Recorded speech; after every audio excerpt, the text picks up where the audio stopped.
soundtrack recorded on authentic medieval technology. Life in a Medieval Town with your host, Ving Rhames. Johns Hopkins, Ruth's Chris, Carl's Jr., Fish's Eddie, I don't have a point.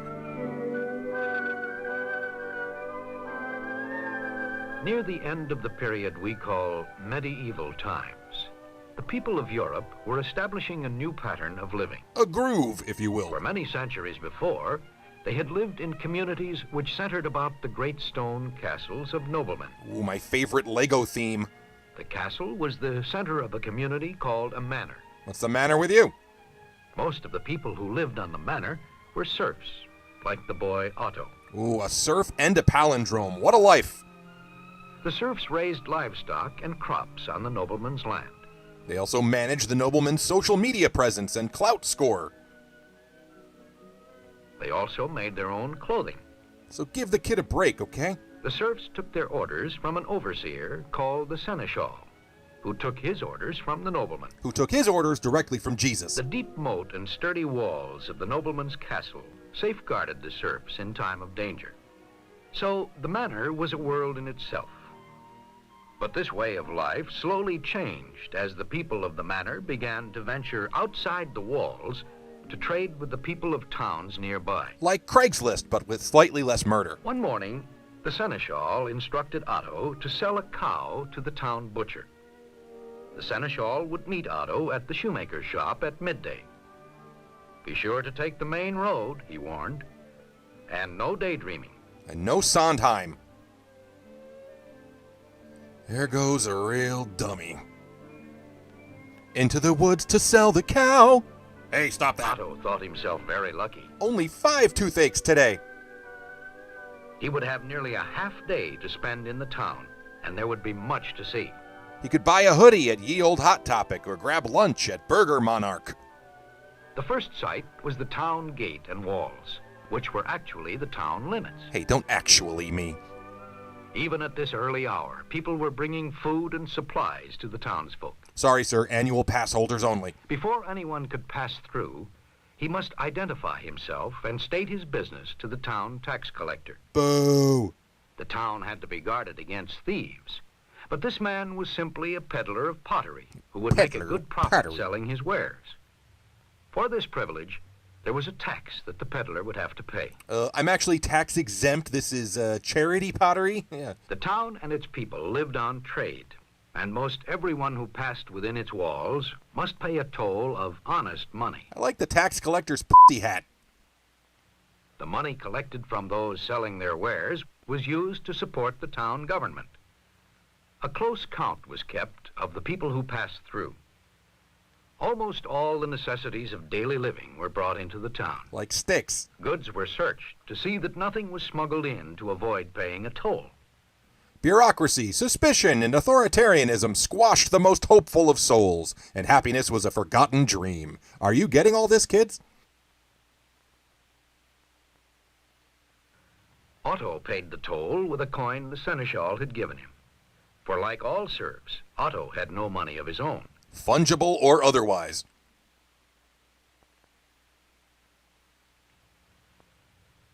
As he passed through the gate, Otto was in the town square. And he immediately tweeted, "Town Square, I am in you." This was the heart of the town. Townspeople gathered here to buy and sell, to barter, to gossip. But mostly to drain lesions and empty chamber pots. There are giants in the sky. Since the townspeople lived by making and trading things rather than by farming, they had to buy just about everything they used. They also bought most of the food they ate.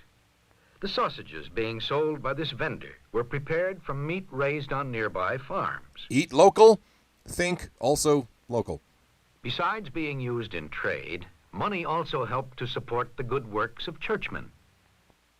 Every town had its church, for religion was an important part of medieval life. That seems like a gross understatement. Otto was to meet the butcher in the square and get the money for the cow. Then whack the butcher. And here was the butcher right on time. His name was Laser Wolf. Wait, that's not right. He paid Otto, warning him not to lose the money. What money? Now, could the butcher direct Otto to the shoemaker's shop? Yes, in fact, the shoemaker's apprentice, Hans, was over there at the town well. Cool. Otto could ask him the way to his master's shop. Then they could trade pogs and garbage pail kids. Hans, who was fetching water for his master's wife, said he'd be glad to have Otto walk with him back to the shop. For a reasonable finder's fee. Otto explained that he had money to pay for shoes for his nobleman. Money, huh? Well, let's take that back alley over there. Drawing water was only one of the many jobs Hans did as an apprentice. He also ran errands and made deliveries. And he was paid in spit, and he liked it. So he was very familiar with the narrow streets of the town. Weird brag, but okay. This was the street of the cloth weavers. They were stuck in a time loop. The town buildings were crowded closely together. Living space was valuable, so most of the people lived on the upper floors, above their shops. So look out below, if you know what I mean. This was the shop of the famous Karl the Weaver. Oh, sure. Karl was one of the officers of the Weavers' Guild. La-dee-da. A guild was a kind of trade association, and each member of the guild displayed a sign outside his shop which identified his craft. A picture sign, since few people were able to read. Ah, the good old days. That was how you found your way through the town. You watched for the guild signs, and you knew whether you were on the street of the cloth weavers, Looks like Kermit squinting. the street of the roof makers, Not the roofie makers, that's a different street. the street of the blacksmiths, Go there to buy gear and save your game. the street of the candle makers, Ooh, that one's spooky. or the street of the shoemakers. Joel and Thelma.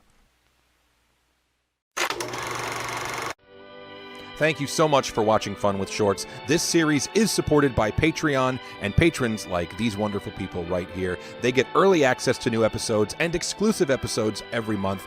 Also, check out the updated funwithshorts.com for DVDs and merch and all the good stuff. Thank you so much, everybody. I'll see you next time.